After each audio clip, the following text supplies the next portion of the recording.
हमारे चैनल को सब्सक्राइब करें और बेल आइकन दबाएं।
सर, ये तो मर चुकी है। रेडी, एम्बुलेंस को फोन करो। ये सब कैसे हुआ? मैंने देखा था सर। क्या हुआ था? सर, हमारे आंखों के सामने एक ट्रक आया और इस औरत को कुचलकर चला गया सर। श्रेया, कुछ मिला? नहीं सर, कुछ भी नहीं मिला। जब ये हादसा हुआ तब आप कहाँ थे? सर, हम लोग उस चाय की दुकान पर चाय पीने आए थे, तभी मैंने देखा सर कि ये औरत वहां से भागती हुई आ रही थी सर।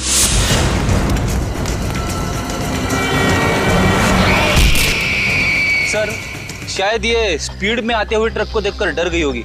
इसे पता ही नहीं चला होगा कि क्या करे। पर उस ट्रक ड्राइवर को तो पता होना चाहिए था कि उसे क्या करना है। वो ब्रेक लगा सकता था, ट्रक को दूसरी ओर मोड़ सकता था, या फिर एक्सीडेंट के बाद पुलिस स्टेशन में जाके अपने आप को सरेंडर कर सकता था। एक औरत को ठोकर मार के भागना, ये कहाँ की इंसानियत है? सर, वो इंसान नहीं, हैवान था सर। वो ट्रक को फुल स्पीड में लेकर आया सर और इस औरत को कुचलकर चला गया। तुमने उस ट्रक का नंबर नोट किया? नंबर देखा था? हाँ सर।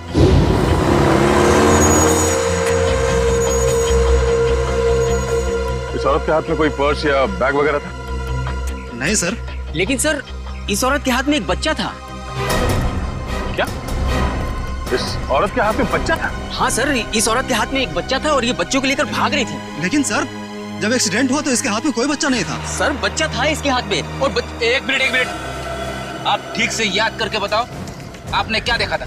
सर, मैं अपनी दुकान में था और इस औरत को देखा तो इसके हाथ में एक बच्चा था और ये बच्चे को लेकर भाग रही थी साहब। जिन्होंने इस औरत को बच्चे के साथ भागते हुए देखा, और इन साहब का कहना है कि इस औरत के हाथ में बच्चा था ही नहीं। पर अगर इस औरत के हाथ में वाकई में बच्चा था, तो बच्चा कहाँ गया? कहीं ऐसा तो नहीं कि इस औरत ने बच्चे को कहीं छोड़ दिया? हो सकता है फ्रेडी, उस बच्चे को ढूंढना होगा।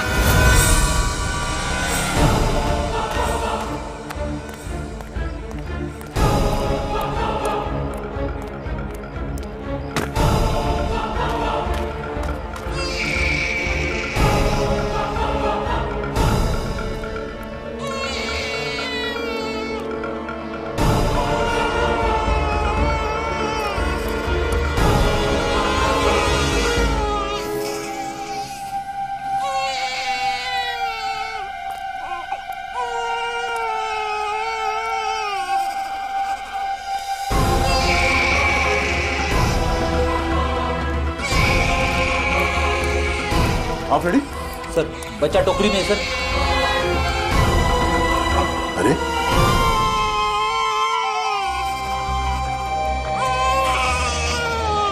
उस औरत ने बच्चे को यहाँ पे टोकरी में छोड़ दिया। लेकिन सर, कोई अपने बच्चे को इस तरह टोकरी में छोड़ के क्यों जाएगा? हाँ साहब, कहिए। ये बच्चा यहाँ इस टोकरी में कैसे आया? बच्चा? हाँ सर, मुझे नहीं पता, मैं तो अपनी दुकान लगा रहा था, फल लेने गया था। इसका मतलब है मरने से पहले इस औरत ने इस बच्चे को यहाँ टोकरी में रखा। हमें उस मरी हुई औरत का पता लगाना है और ये बच्चा। इस बच्चे को हम अपने साथ लेके चलते हैं। इस बच्चे का ख्याल रखना हमारा फर्ज है।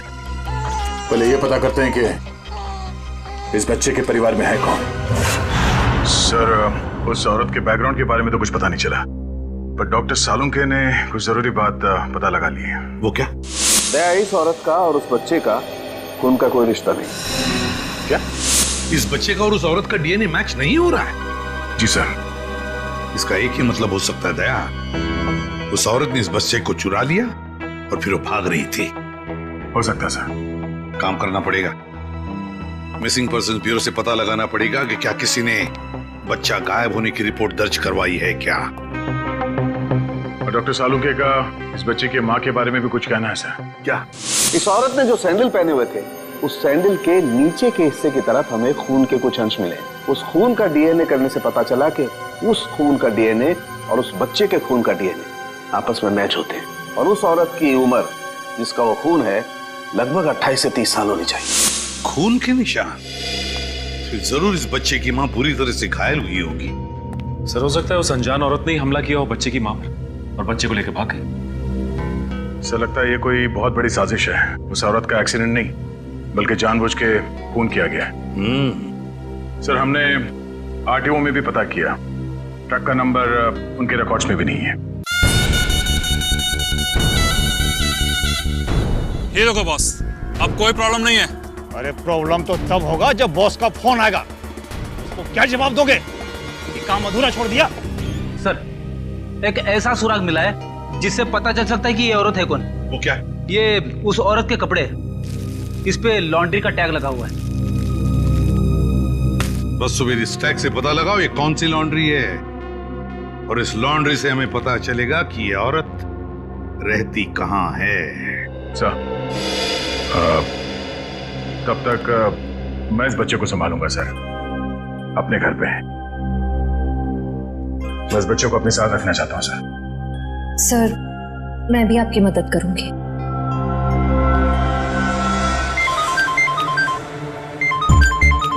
उसी का फोन है। सलाम बॉस। मुझे वो बच्चा किसी भी हालत में जिंदा चाहिए, किसी भी हालत में। समझ गए तुम? जी बॉस।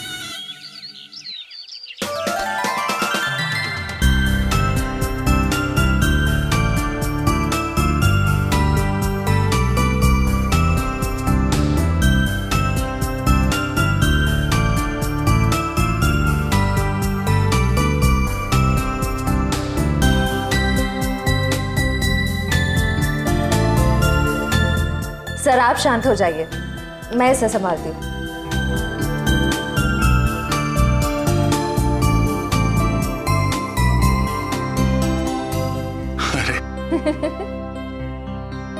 इतनी बात मेरी समझ में नहीं आई। ये बड़े से बड़े मुजरिम को मैं आराम से निपट सकता हूं, पर छोटे बच्चे को संभालना जरा मुश्किल काम है ना। सर, एक बात कहूं, आप कुछ भी कर सकते हैं, आपके लिए कोई काम मुश्किल नहीं है। बड़े बड़े गुनहगारों से निपट सकते हैं, छोटे बच्चों को संभाल सकते हैं। बस जरूरत है तो अपने अंदर छुपे हुए दया को बाहर निकालने की, जिसका दिल मोम जैसा है, जो सबकी कदर करते हैं, जो प्यार करना भी जानते हैं।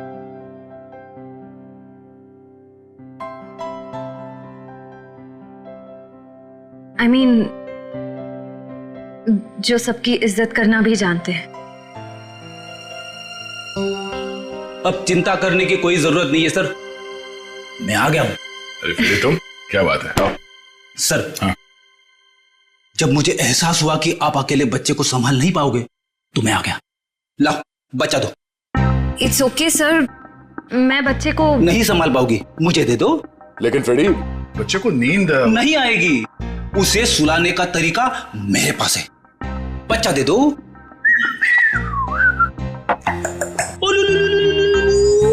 अला ला ला ला।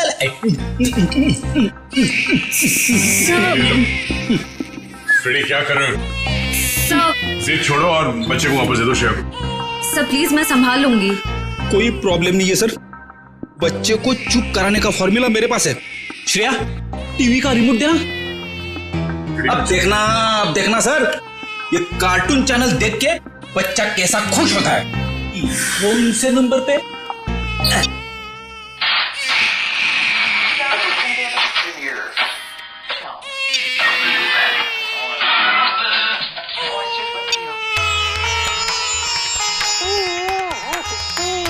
फिर एक मिनट वो शास्त्रीय संगीत वाला चैनल फिर से लगाना।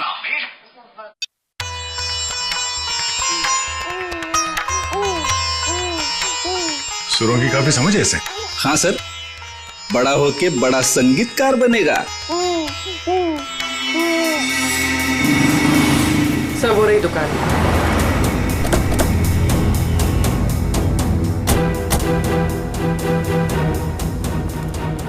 ये लो, कस्टमर के कपड़े हैं, पैक कर दो। हाँ सर, कहिए, कपड़े देने आए हैं या लेने आए हैं? अगर देने आए हैं तो 5 दिन के बाद ही मिलेंगे, और अगर लेने आए हैं तो मैं उम्मीद करता हूँ कि 5 दिन के बाद ही आए होंगे। सर, मैं बहुत ही ईमानदार व्यापारी हूँ और मैंने आज तक अपने किसी भी कस्टमर को कोई भी धोखा नहीं दिया है। हाँ, ये कपड़े आपकी लॉन्ड्री में धुले हैं ना? जी हाँ मैडम, ये हमारी लॉन्ड्री के ही हैं। आप यही जानना चाहते हैं कि ये कपड़े किसके हैं? समझदार लगते हो, बता। हाँ, 1 मिनट, रघु बुक दो। मिल गया सर। ये कपड़े किसी गोपी नाम की औरत के हैं। गोपी, एड्रेस भी लिखा होगा उसमें? नहीं सर, एड्रेस तो नहीं है, लेकिन फ़ोन नंबर है। दो।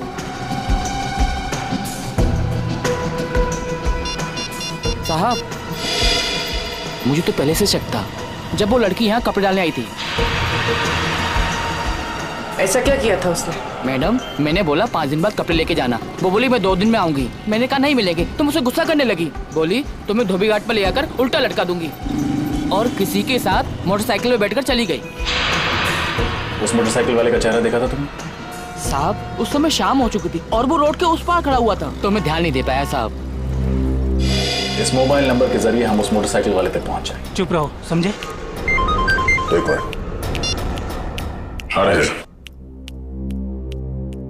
उस औरत का नाम गोपी था। Very good. उसके मोबाइल नंबर से उसका घर का पता निकालो। इस केस में इस औरत की पूरी जानकारी चाहिए हमें, ठीक है? रजत, मैं तुम्हें बाद में फोन करता हूं।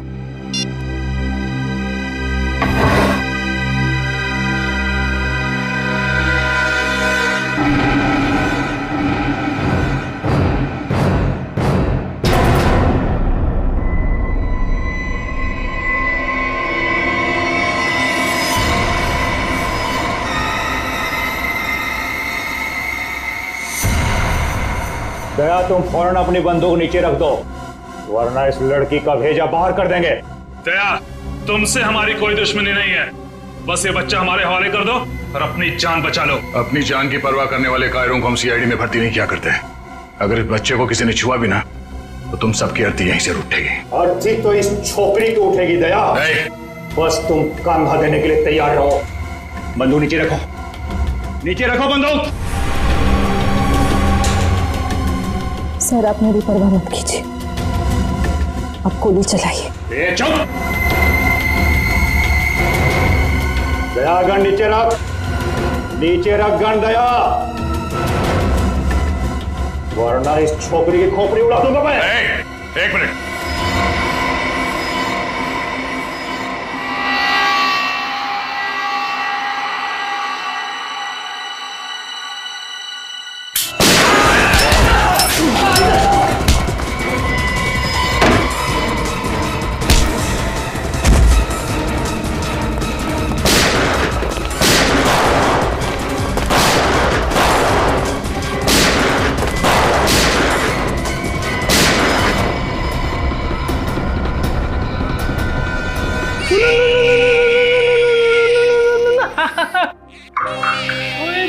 इतना छोटा सा मासूम बच्चा किसी का क्या बिगाड़ सकता है? ये तो कोई राक्षस ही है जो इसे मासूम बच्चे पर हमला करने को देखता है। सर, उस गुंडे का क्रिमिनल रिकॉर्ड मिल गया। क्या नाम है उसका? उसका नाम शमी है और उस पे कॉन्ट्रैक्ट किलिंग और किडनैपिंग के 3 केसेस चल रहे हैं। कॉन्ट्रैक्ट किलिंग और किडनैपिंग? लेकिन ये सिर्फ कॉन्ट्रैक्ट किलिंग का केस नहीं है, ये कुछ और ही चक्कर है, कोई बड़ी साजिश है ये। सर मोबाइल कंपनी ने गोपी का जो एड्रेस दिया था वो गलत है सर। गलत है? हाँ सर। मतलब सर ये सब पहले से प्लान था।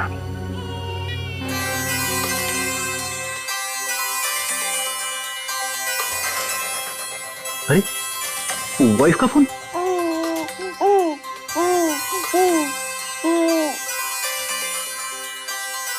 कैसी लगी ट्यून? अच्छी अच्छी अच्छी। सर, कल रात दया सर के घर पे टीवी पर जब शास्त्रीय संगीत आ रहा था तब बच्चा अचानक से शांत हो गया और मुस्कुराने लगा। अच्छा, वैसे आमतौर पे इस तरह की धुन सुनकर बच्चे उछलने लगते हैं। हाँ, लेकिन अभी भी फ्रेडी सर की रिंगटोन सुनकर बच्चा कैसे खुश हो गया? सर हो सकता है कि जब से इस बच्चे का जन्म हुआ हो तब से ये शास्त्रीय संगीत सुनता आ रहा। हो सकता है इसके माता पिता में से कोई संगीतकार या गायक हो। कविनगर जाके पता लगाना पड़ेगा कि वहां पर कोई शास्त्रीय संगीत विद्यालय है क्या। ता थई तत थई ता थई तत थई ता थई तत थई तत थई ता थई तत थई ता थई तत। एक मिनट,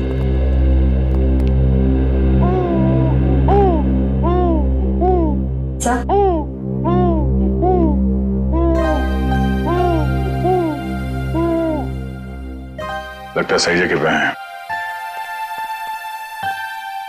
नमस्ते। नमस्ते। अरे वाह, ये बच्चा तो बड़ा कोमल है,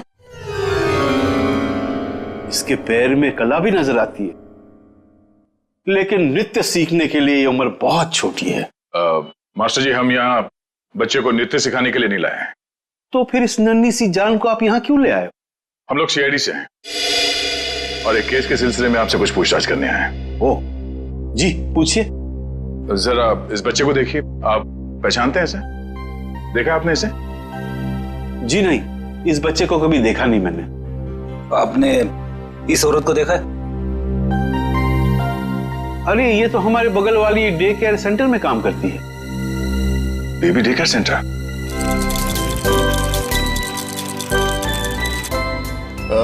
एक्सक्यूज मी, आप इस औरत को पहचानती हैं? ये तो गोपी है, हमारे यहाँ आया का काम करती है। लेकिन हुआ क्या है इसे? कल एक ट्रक एक्सीडेंट में उसकी मौत हो गई है।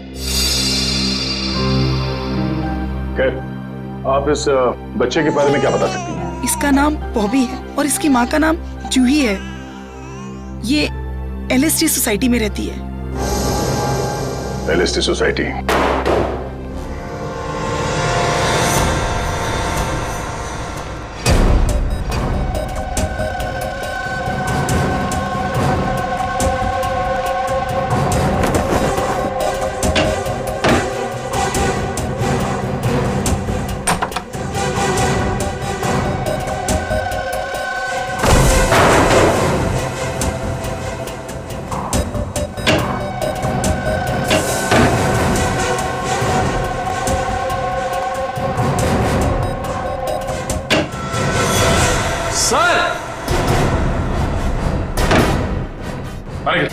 सर, ये देखिए, बॉबी की माँ जूही को ही मार दिया। ये देखो, गोली गले और पेट पे मारी गई है। लगता है इसे मरे हुए भी काफी समय हो गया, खून पूरी तरह से सूख गया। सर, ऐसा लग रहा है मैंने इनको कहीं देखा है, लेकिन याद नहीं आ रहा कहाँ देखा है।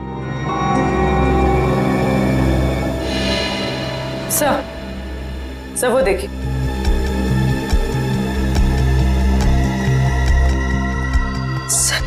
खून से सने हुए जूतों के निशान। ये देखो,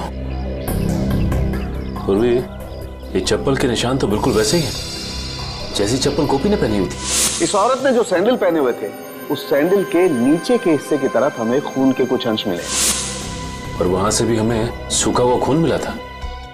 अभी कोई संजोग तो नहीं हो सकता है ना सर? पर सर, गोपी तो गुनहगारों की साथीदार थी, वो खिड़की से बच्चे को लेकर क्यों भागेगी? ये समझ में नहीं आ रहा कि वो यहाँ आई क्यों थी। वो तो नर्सरी में आया का काम करती थी ना। मगर सर, जूही को मारने के बाद बच्चे को अगवा करने की क्या जरूरत थी? एक बच्चे से किसी का क्या फायदा हो सकता है? सर, मुझे लगता है ये जूही के पति की फोटो है। लेकिन ये जूही के पति की फोटो है नहीं, बल्कि थी। हॉल में इस फोटो पे हार चढ़ा हुआ था। एक काम करो, इस कमरे को अच्छी तरह से छान मारो, देखो क्या मिलता है। सर,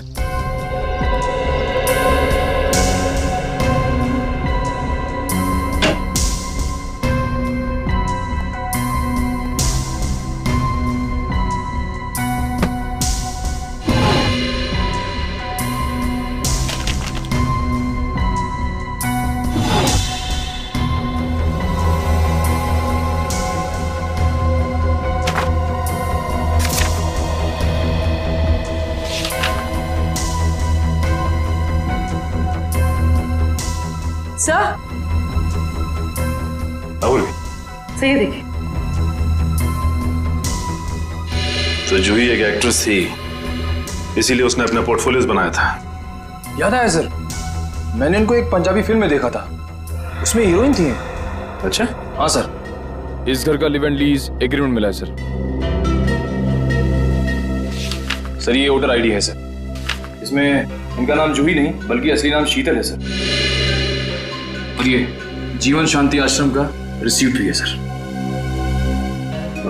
तो ये बात है, ये जूही उर्फ शीतल 5 सालों तक एक आश्रम में रह रही थी और 1 साल पहले ही आश्रम से बाहर आई है।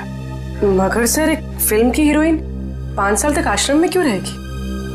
ये देखो, शीतल के पिता रविकांत का नाम लिखा हुआ है इस कार्ड पे।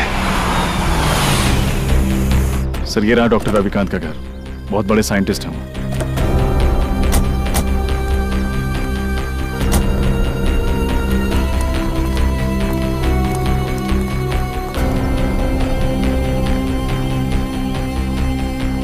सर ये घर तो लगता है काफी टाइम से बंद पड़ा है। हाँ रजत, ये देखो कितने दिनों के अखबार पड़े हैं यहाँ पर, ये सारे खत पड़े हैं। काम करो, इन दोनों घर के अंदर जाके अच्छी तरह से तलाशी देखता हूँ ये चिट्ठियां क्या है।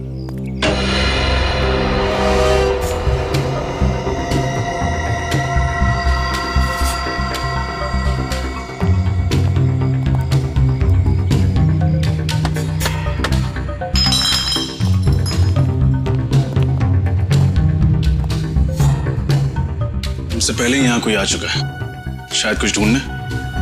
देखो कुछ हाथ लगता है क्या? सर,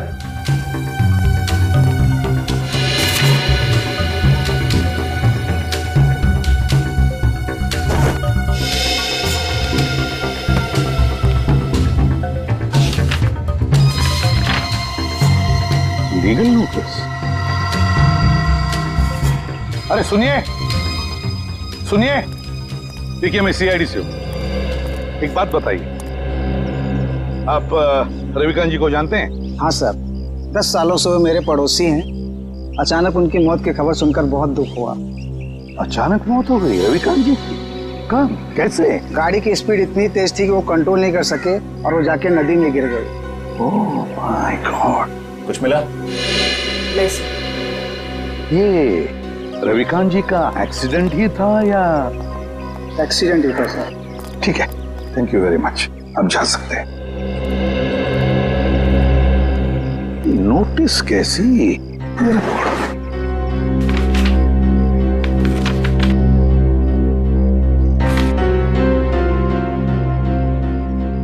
माय गॉड, तो रविकांत जी के घर की नीलामी की नोटिस है। सर इतनी जल्दी ही नोटिस? पिछले महीने तो रविकांत जी की मौत हुई थी। तो पूर्वी पिछले महीने रविकांत जी की मौत होगी, उसके बाद में उनकी बेटी शीतल की मौत। ये कोई कोइंसिडेंस नहीं हो सकता, कोई इत्तेफाक नहीं है, ये कुछ और ही चक्कर है। कुछ ना कुछ तो गड़बड़ जरूर है। और फिर अब शीतल के बच्चे की भी जान को खतरा है। इस रविकांत जी के एडवोकेट से मिलना पड़ेगा, वकील से मिलना पड़ेगा, पता लगाना पड़ेगा इस घर के नीलामी का राज क्या है। ओ, रविकांत जी की प्रॉपर्टी की नीलामी की नोटिस ये तो मैंने बनवाई है, लेकिन आपको कहां से मिली? उनके घर से। एक और बात, उनकी बेटी शीतल का किसी ने खून कर दिया। शीतल का खून? लेकिन ये किसने किया? उन्हीं का पता लगाने ही तो हम आपके पास आए हैं। मैं कुछ समझा नहीं। रविकांत जी और शीतल के बाद इस मकान पर हक किसका बनता है? शीतल जी के बेटे बॉबी का। सिर्फ मकान पर ही नहीं, कसारा में जो 50 एकड़ जमीन है वो भी बॉबी के नाम हो जाएगी। अच्छा, और ये नीलामी का आइडिया किसका था? रविकांत जी के छोटे भाई राकेश का। राकेश? इस राकेश के बारे में और कुछ जानते हैं? जी हाँ, दरअसल उनके परिवार को मैं पिछले 15 साल से जानता हूँ। उनके सारे लीगल मैटर्स मैं ही देखता हूँ। रविकांत और राकेश के पिताजी की जब मृत्यु हुई तो उनके प्रॉपर्टी का सबसे बड़ा हिस्सा रविकांत को मिला और सिर्फ 15% राकेश को। ऐसा क्यों किया उनके पिता? क्योंकि राकेश के तौर तरीके और आलसीपन की वजह से उनके पिताजी काफी नाराज थे और उनको राकेश पर भरोसा नहीं था। तो इस बात से तो राकेश जी को बहुत गुस्सा आया होगा। जी हाँ, बहुत। इतना ही नहीं, उसने अपने भाई के साथ सारे रिश्ते नाते तोड़ दिए थे। फिर अचानक दिवाली के दिन आकर गले मिले और सारे गिले शिकवे दूर हो गए।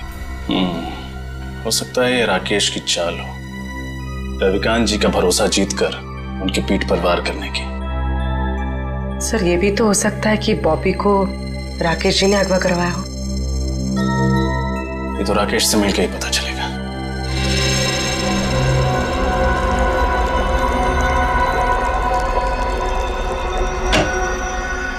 Excuse me. जी कहिए। हम लोग सीआईडी से हैं। डॉक्टर रविकांत के बारे में तो आप लोग जानते ही होंगे। जी, डॉक्टर रविकांत मेरे गुरु जैसे थे। आप? जी, मेरा नाम फनीश है। इस लैब में जो भी रिसर्चेज होती हैं उन्हें मैं फाइनेंस करता हूँ। मिस्टर फनीश, हम डॉक्टर रविकांत की मौत के बारे में आप लोगों से कुछ पूछताछ करने आए हैं। उनकी मौत से तो हम सबको बहुत बड़ा सदमा पहुंचा है सर। न केवल इस लैब का बल्कि हमारे देश का भी बहुत बड़ा नुकसान हुआ है। लेकिन वो कहते हैं ना कि नसीब के आगे किसी का बस नहीं चलता। ऐसा लगता है कि उनकी मौत से किसी और का नसीब जरूर जग गया है। मैं कुछ समझा नहीं। हमें शक है कि उनकी कार का एक्सीडेंट हुआ नहीं है बल्कि करवाया गया है। यानी किसी ने उनका मर्डर किया? शायद। वैसे किस चीज पे रिसर्च कर रहे थे डॉक्टर रविकांत? इसके बारे में तो उन्होंने कभी किसी को कुछ नहीं बताया। वो एक टॉप सीक्रेट रिसर्च कर रहे थे, इसीलिए उसका जिक्र उन्होंने कभी किसी को नहीं किया। सर, वो कुछ डरे डरे से रहते थे। क्यों? किससे? इसके बारे में उन्होंने किसी को बताया नहीं, लेकिन वो अपने जो रिसर्च के पेपर्स है ना, वो अपने केबिन के लॉकर में रखते थे और तकरीबन हर रोज वो लॉकर का पासवर्ड चेंज करते थे। पता नहीं क्यों। लगता है ये रिसर्च की वजह से ही उनका खून किया गया है। उनका केबिन दिखाइए जरा।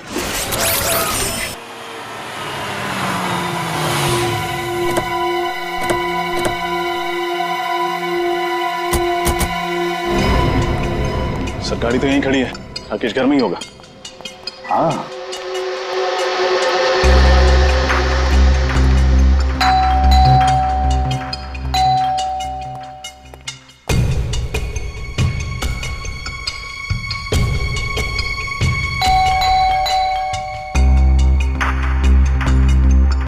तो लगता है घर में कोई नहीं है, कोई दरवाजा नहीं खोल रहा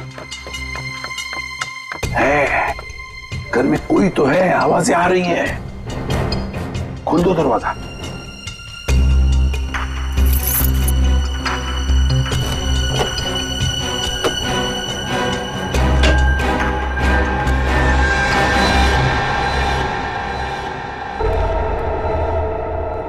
संभल के। 3 खून किए उसने।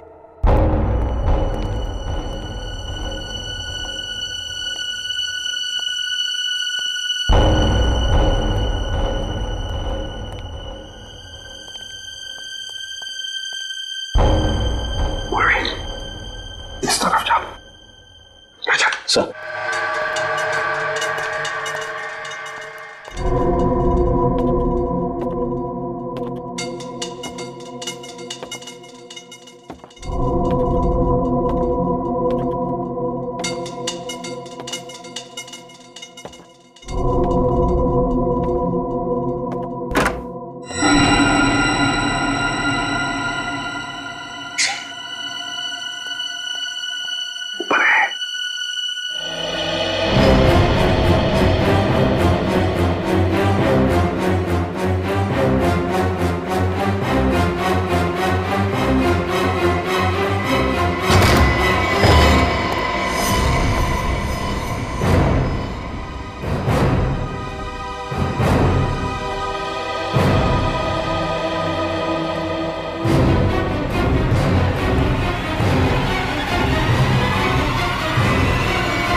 CID.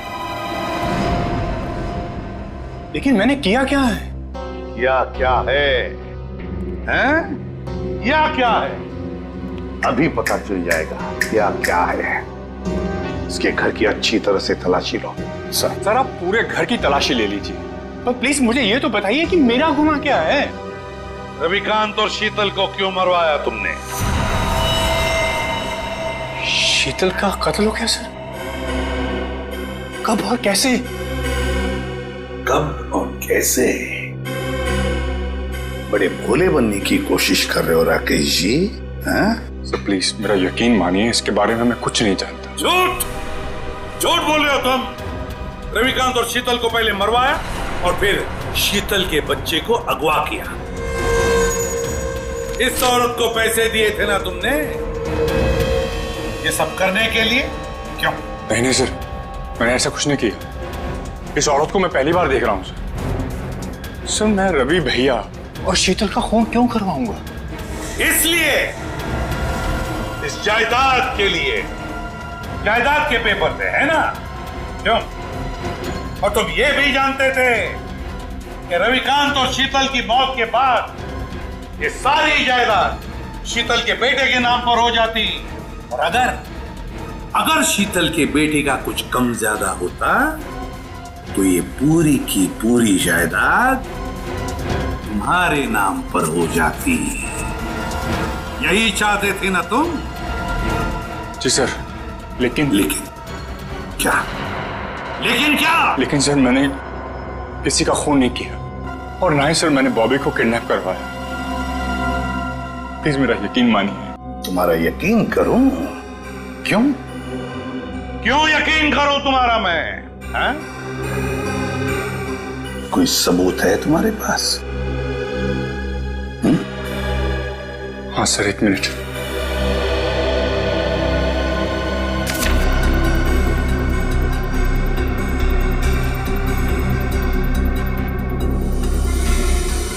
Ravikant charity foundation, 50 lakh रुपए। जी सर, जायदाद में जितना भी मेरा हिस्सा था उस सबको बेचकर सारे रुपए में रवि भैया की चैरिटी में डालने वाला था। सर भगवान का दिया हुआ मेरे पास सब कुछ है, पैसों के लिए मैं अपने भैया का खून क्यों कर रहा हूं? सर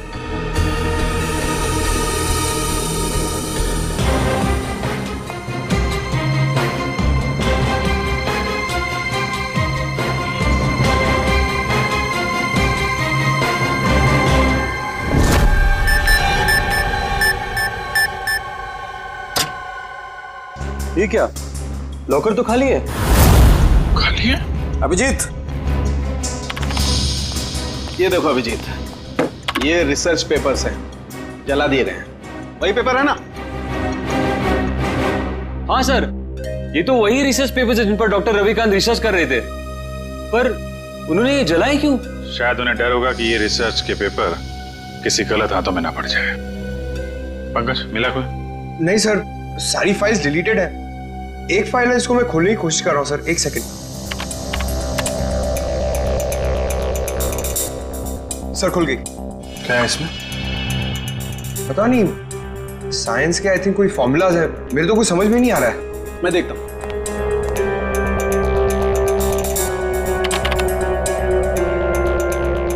ओह नहीं अभिजीत, ये कोई साइंस का फार्मूला नहीं है, ये एक वायरस की टेस्टिंग रिपोर्ट है। क्या मतलब सर? मतलब ये कि जैसे जहर का काट जहर होता है, वैसे ही किसी भी बीमारी का इलाज उसके वायरस के द्वारा ही किया जाता है, और इस वायरस का टेस्ट किसी इंसान पर कर रहे थे डॉक्टर रविकांत। और कौन सा वायरस है ये पेलकोप नाम का वायरस है। बहुत रेयर किस्म का वायरस है, ज्यादा सुना नहीं है इसके बारे में।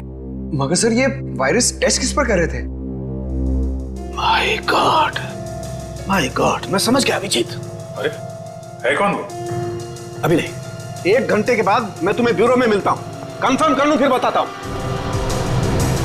सचिन, पता चला डॉक्टर रविकांत लैब में क्या बना रहा था? नहीं सर, अब तक तो कुछ नहीं पता चला। सालुंके साहब कह के गए हैं कि 1 घंटे में वापस आता हूं। फिर बस पता चल गया, मैंने गुत्थी सुलझा ली। यार तू फिर बता ना सालुंके। बॉस, उस रिसर्च लैब में हमने जिस पेशेंट की रिपोर्ट देखी थी उसमें पोलकोप नाम का वायरस था, ये कौन सा वायरस है? वही तो पता लगाना है, लेकिन एक टेंशन है बॉस। किस बात की टेंशन? बॉस मैंने जब पता लगाया तो पता लगा कि पोलकोप नाम का वायरस तो है ही नहीं। अरे तो फिर सालू के साहब उस मरीज के शरीर में ये वायरस आया कहाँ से? वही तो बॉस, मैंने जब उस बच्चे का ब्लड टेस्ट किया दोबारा से तो पता ये चला कि उसे हिस्लेक्सिया नाम की बीमारी है, सांस लेने की बीमारी, जिसका कहीं कोई इलाज नहीं है। लेकिन जब मैंने बच्चे का ब्लड टेस्ट किया तो पता ये चला कि हिस्लेक्सिया का असर उसके शरीर में, उसके खून में धीरे धीरे कम हो रहा है। वो कैसे? वही तो प्रॉब्लम है बॉस।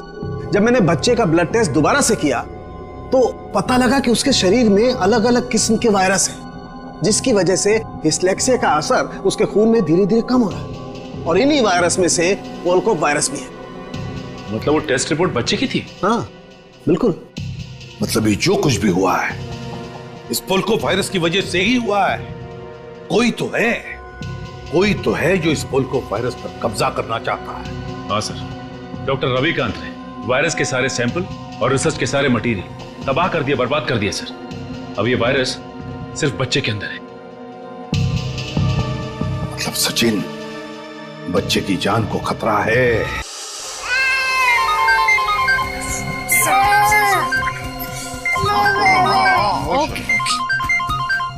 एसीपी साहब का फोन। Hello sir. क्या बच्चे के शरीर में वायरस इंजेक्ट किया गया?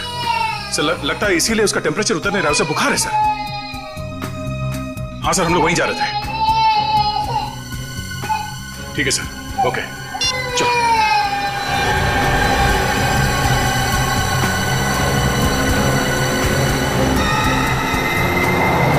चलो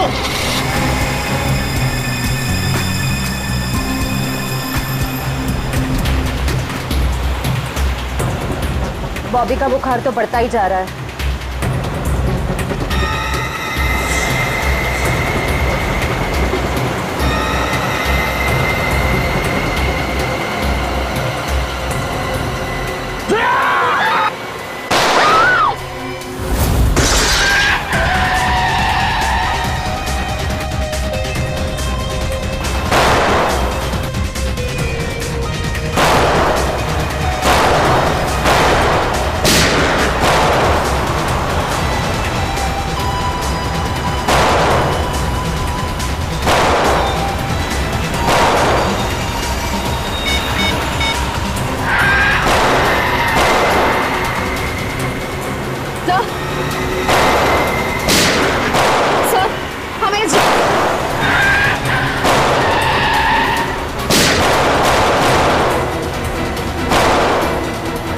श्रेया तुम ठीक हो?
गोली खत्म हुई श्रेया।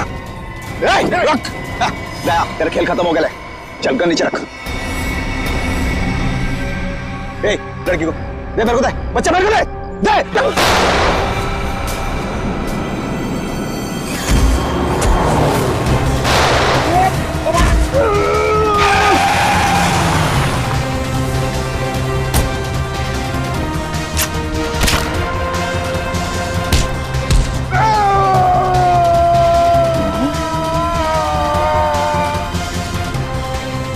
शेर का शिकार करने निकले थे गीदड़ लोग।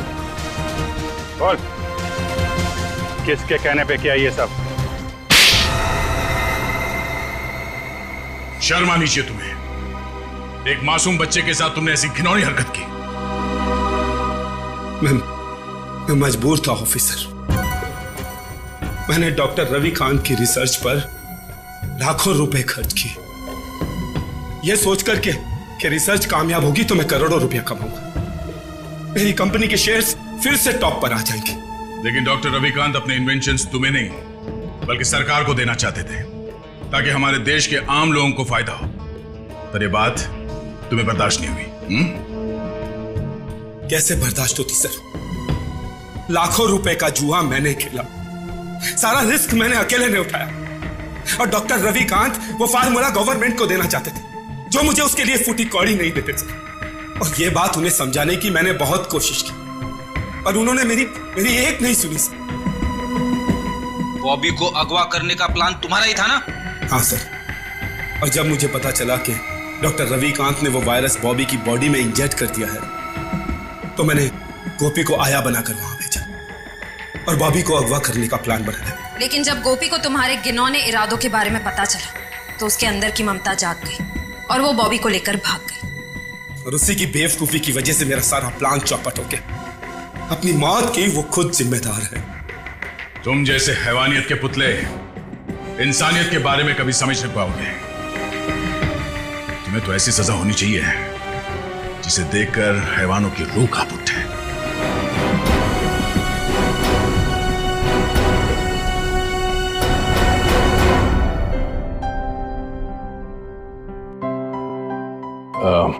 सर, हमें इस बच्चे के भविष्य के लिए कुछ करना चाहिए।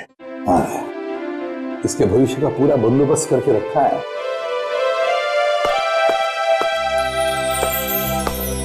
सर जी, सर जी, आज के बाद बॉबी को मैं संभालूंगा। अपने भाई के बेटे की तरह नहीं बल्कि अपने बेटे की तरह से बड़ा कर। ये तो बहुत खुशी की बात है। लेकिन जिंदगी में कभी इस बच्चे को किसी मदद की जरूरत पड़े तो हमें जरूर याद करना। बहुत खुशी होगी हमें। Thank you.